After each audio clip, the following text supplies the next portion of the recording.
Come on, you Reds. I'll clean up my emails with some way to get it together. Hey guys, what's going on? It's Top Post TV. It is the Matt big one on Saturday. To my left, I've got Matt. Hello, Daniel. How are you? How about you? Excellent. Yeah, looking forward to the big game. Collecting a few fivers. Yeah, I forgot your father's name. He's sat there. Yeah, don't let them know, eh? Yeah. They'll be all their problems will be solved just as long as they can grab a grand or whatever it is when it all flies down on top of them. But never mind, we'll see. Yeah, I've been going into Derby Day. I mean, we seem to got back to winning ways, which is quite nice. Well, yeah, exactly. I know there was the moaning minis were starting to sort of come out of the woodwork after we lost a couple of games, which, you know, we did lose them, but it happens. But yeah, we've had two fantastic results since then, and there've been gritty wins, and yeah, you know, the train keeps rolling, doesn't it? So Saturday, yeah, it looks good, but it's a derby game, so all bets are off in a way. You know, it's a great leveler. They're not on bad form. I don't know if they'll have put their whole team out and everything like that. There might be some last minute changes and things. Who knows? But no, it should be a competitive game, and obviously it's a derby game. It's always going to be important, and the atmosphere is going to be fantastic. And yeah, it could be a feisty one. Yeah, it's that old cliche that the phone book goes out the window in derby days. I think we've proven it against Derby before. The phone book goes out the window.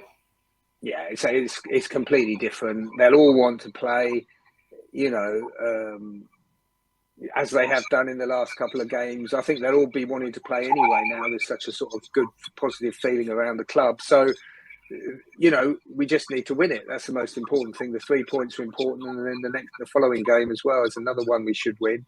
So if we can get the 6 points out of the next two games, it will set us in good stead for the league as well. Because you know, intelligent people look at it and think, yeah, it's going to be tough getting the playoffs, and it is. It isn't going to be easy, but these are the kind of games we, you know, rack up a few points, and it will look a lot better. Hopefully, a couple of games down the road. So we just have to, you know, keep winning, and let everything else take care of itself. But yeah, Saturday, like you say, is a great leveler. Anything could happen, and we just, you know, but we shouldn't be worried about it. Really, we should be confident. We should always be confident, and no reason to be too concerned this week, I hope. No, it shouldn't be, to be fair. I mean, both teams are on sort of good form. I think Derby won 5 out of the last 9, or 4 out of the last 9, some stat like that. Forest won near enough. But the last, 3 games in 20-something games, so near enough both teams are a bit of promotion form as well. Well, of course, they had the points deduction, and we had Chris Hughton, which was effectively a points deduction for us, wasn't it? Immediately at the beginning of the season. So it's funny. It's been kind of similar. I thought they were going to struggle anyway because I thought the team looked a bit ropey.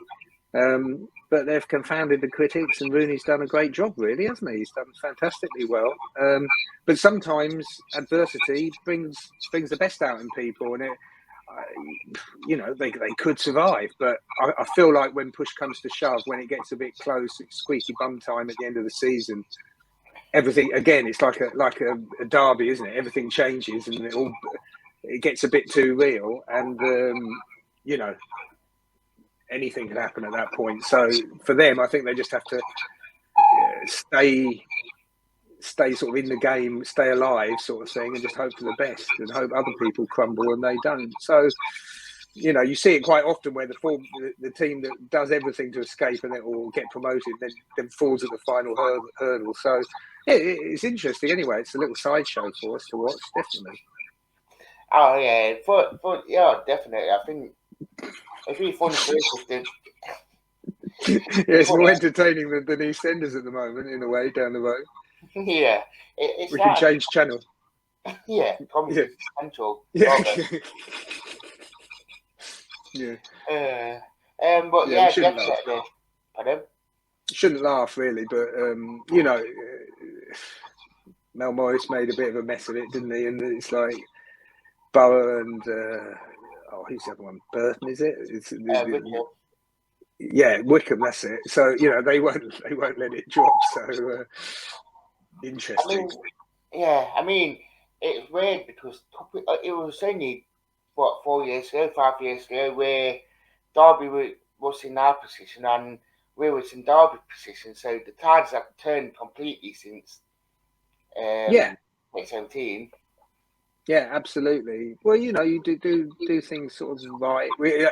It's hardly been a golden era for us in between, but things can change quite quickly in football, can't they? And we've seen all those other teams like Southampton go to nothing and then come back stronger than ever. So look at Man City. There's lots of these teams, leagues.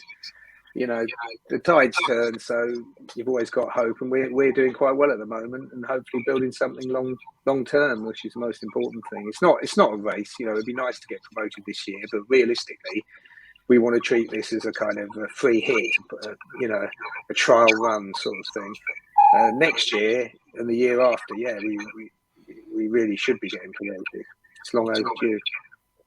Oh, definitely. I mean, even if we do get into the playoffs, it'd be a really big plus on to, even if we had the start we had. But I mean, to get into the playoffs this season has been a bonus. But then we're putting it in foundations now for next season and season after. Yeah, absolutely. I mean, yeah, if you get in the playoffs, the good thing will be if we do make it, we should be the form team, or definitely one of the form teams getting into the playoffs.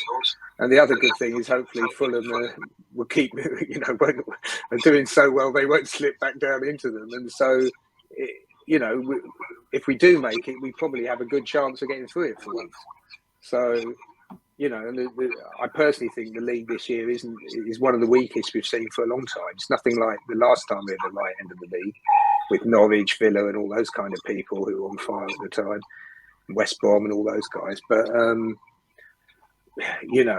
let's just keep winning games, get in the playoffs, and worry about them if we get there. Yeah, definitely. I mean, with Derby at the minute, everything that seems to be going against them, with Sydney leaving for 30 grand, that probably offered Rooney's wages.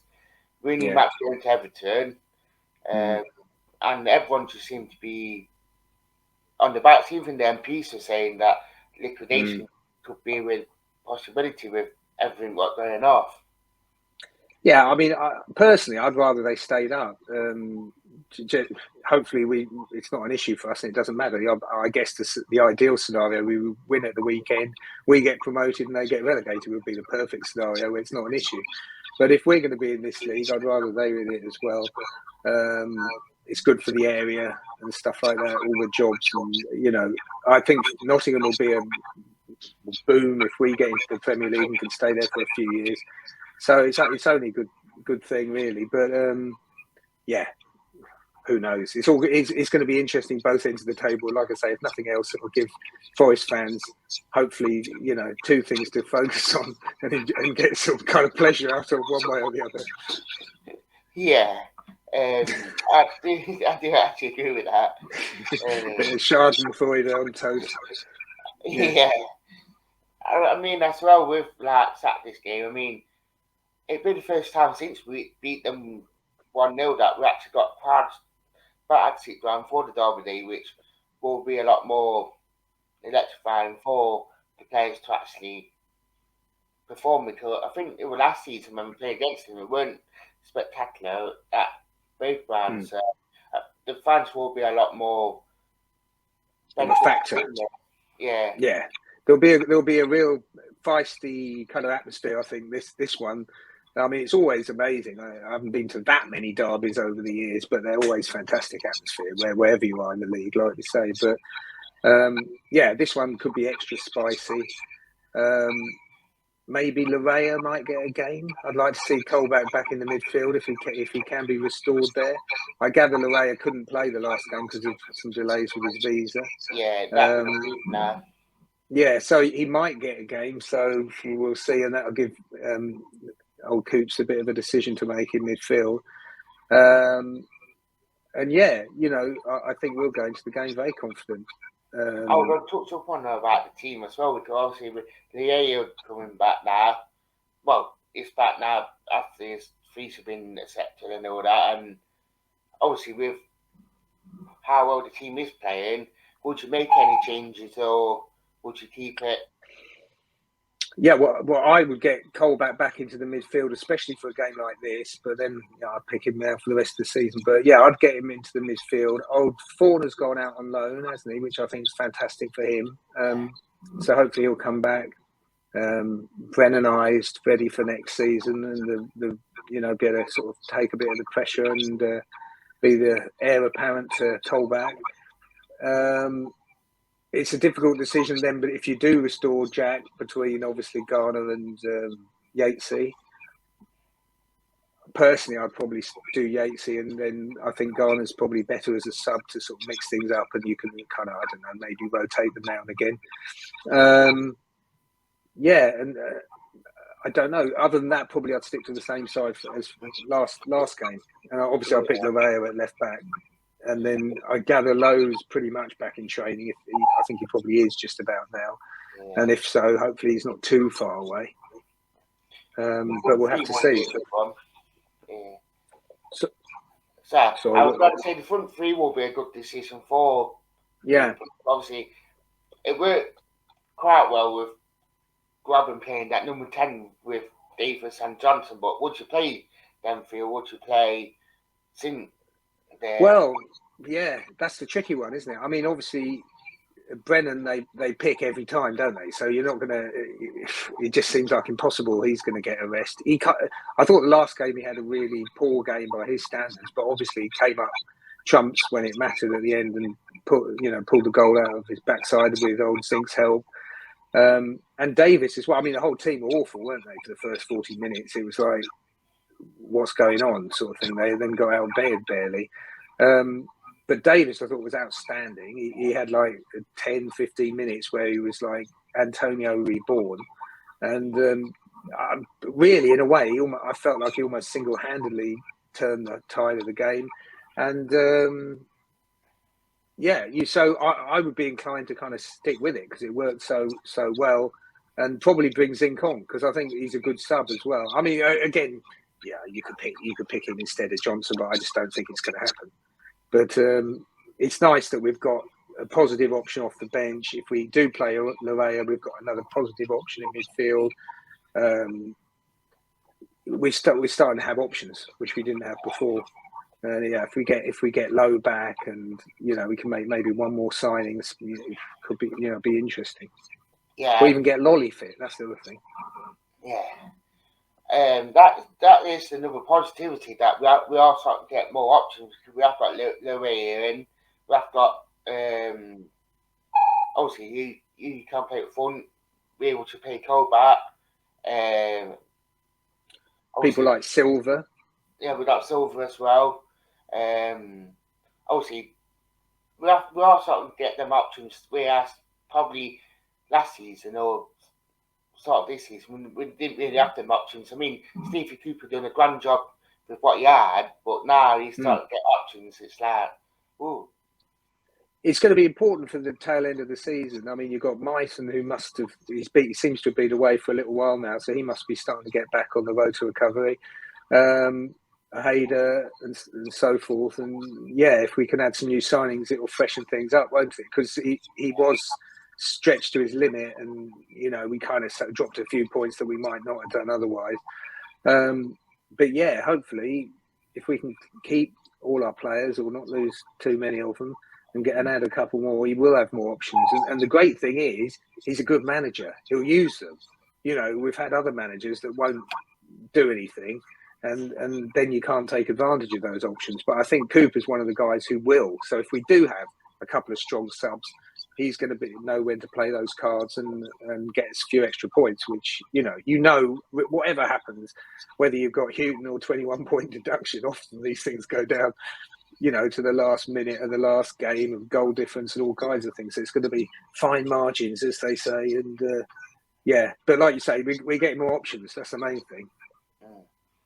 Definitely. I mean, a lot more options than Derby.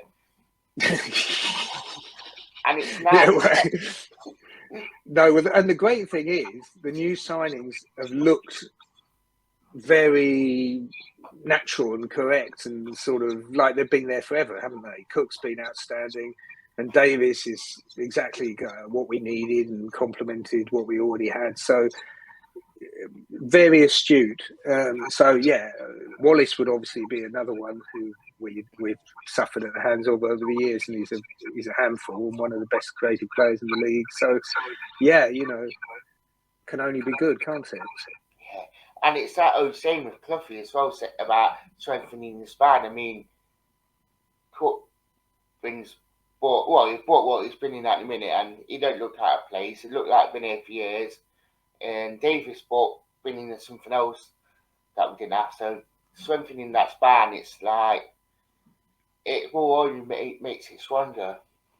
Yeah, and with Cole back in the midfield from left back, that will bolster it as well. I mean, most of our attacking threat is down the wings, which is fine. But yeah, we're going to be hard to score against, aren't we? If we have Cook and we have Cole back in front of the back five or whatever you want to call them, and then Samba as well. We're going to be hard to score against, and we'll be creating stuff down the wings. Yeah, I'm going to touch on about the under 23s as well, because they won against Cooper and Premier League Cup. That's Cup then instead of Cup. Yeah. Obviously, great for them to score late as well in this. Winning like 2-1 down to winning 3-2. I mean, it's great for them to do it, especially last night against QPR. Yeah, second one for them, 3-2 win. I saw the previous one. I missed out last night. I left it too late and didn't go in there, but I wish I had done. Again, both the fullbacks scoring, both excellent young fullbacks. And like you say, coming from behind twice, and the previous one in the league against, I think, the top of the table, Norwich. Both of them without Tyrese Forner as well. So, they were battling performances, and they had a good-looking American centre half who played, I believe, in both of them most of the game. The first one was in the fog, so I only saw half the game basically.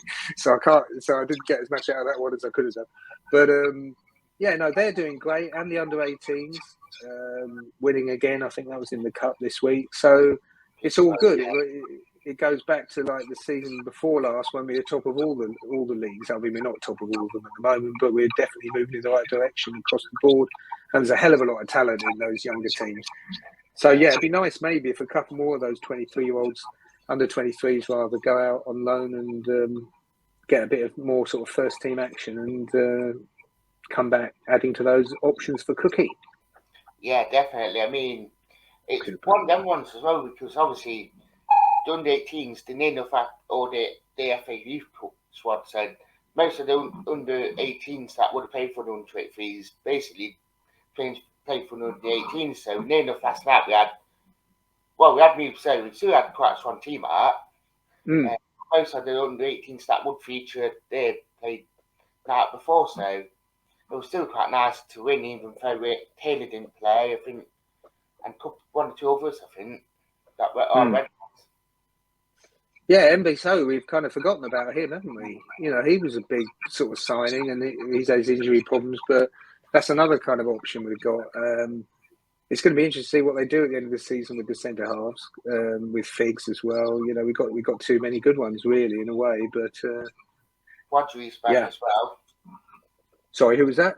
Wadri, Eli. Oh yeah. He's back. Yeah, but he'll never get a game. But yeah, no, old Jenkinson going down under, and the rumours of Bong and Carvalho leaving this week. I mean, the Carvalho thing's disappointing. I think he's a great kind of player in his own way, but he isn't really fitting into the system, is he? Really? I mean, you've either got to do it and see, and I don't think they can afford to do it this year. I don't think they can afford to mess around with anything. They're just going to try and win every game and do it in a way where they win every game, rather than trying to try things out and give people get match time and all this kind of stuff. We've just got to do everything we can to win every game and potentially get into the playoffs. So he's not going to play this year. He'll be in his last year of his contract. No doubt Marinakis will do a bit of creative accounting, and it'll suit everyone. It's disappointing because I know he wouldn't have been particularly keen on the move, but I think it's the only option he's got now. Yeah, definitely. What's your score prediction for Derby? Let's say 1-0 to us. Ooh, Classic score. yeah, very classic. And it's not that the usual what we get.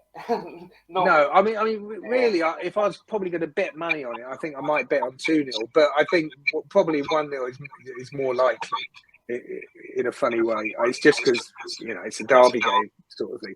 I just feel like it'll be a tight, feisty game.